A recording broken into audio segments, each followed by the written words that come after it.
Hi, welcome back to our channel and welcome to the stunning Ottawa River in the Bohemian Czech Republic.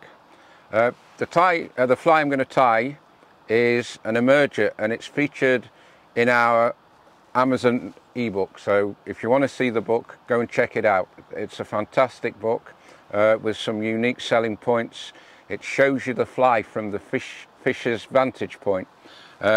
And all these flies are extremely effective and will work in rivers worldwide. They've been used in America, Europe, New Zealand, and they're absolute fish catchers.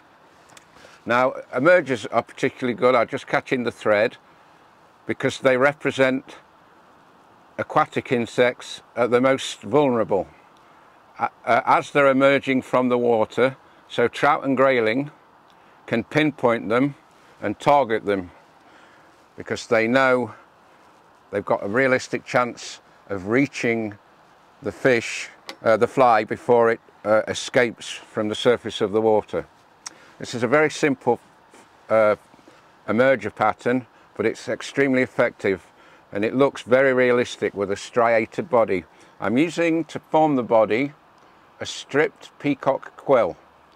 This is a golden olive, so we get a nice contrast between the dark and light side of the quill, and that gives a very nice striated pattern along the body. So I'm just going to catch in the tip of that, like so. Make sure it's firmly tied in, and take the thread towards the eye. And I'm going to leave maybe 4 or 5 millimeters from the eye, and then I'm going to wind the peacock quill with touching turns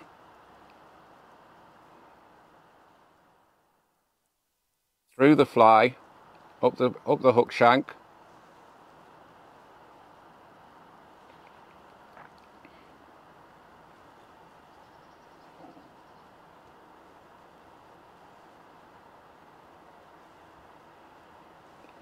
and this gives a fantastic realistic insect body appearance.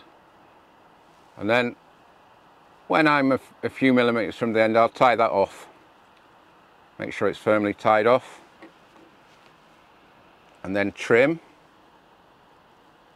the tag end. Just make sure that's not going to come loose. There we go.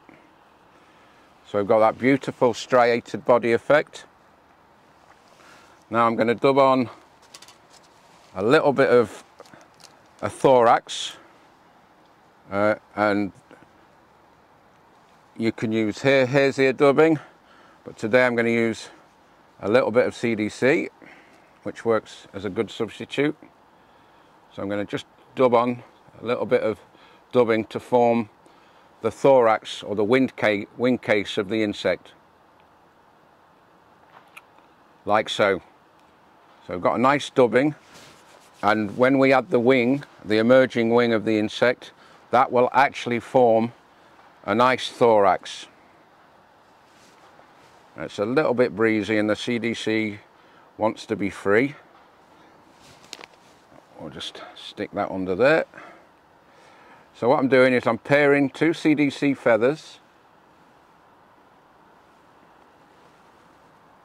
and I'll just add a couple of loose turns. So when we've paired our 2 CDC wings, we put them in with 2 loose turns, and then we're going to pull the wing until it's about the right length, so we get the right proportions for the natural insect.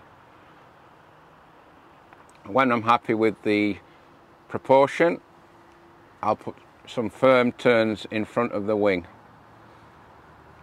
Now we're going to form the wing case. I'll just shorten that a little more. That looks nice. Now we're going to form the wing case, the wing buds on the back of the emeged.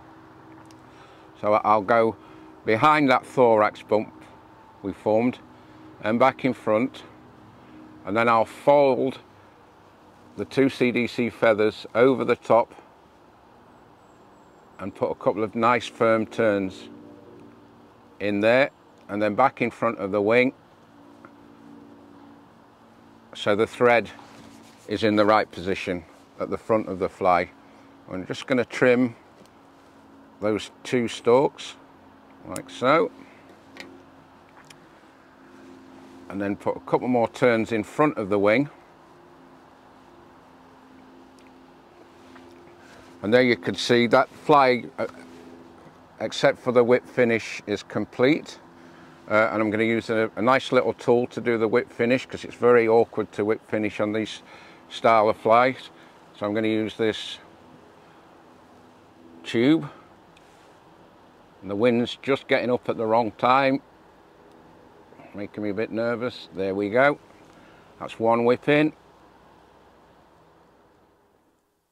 Oh, shaking. Two whips. So there we go. So that essentially is the finished fly. As I say, it's an incredible pattern.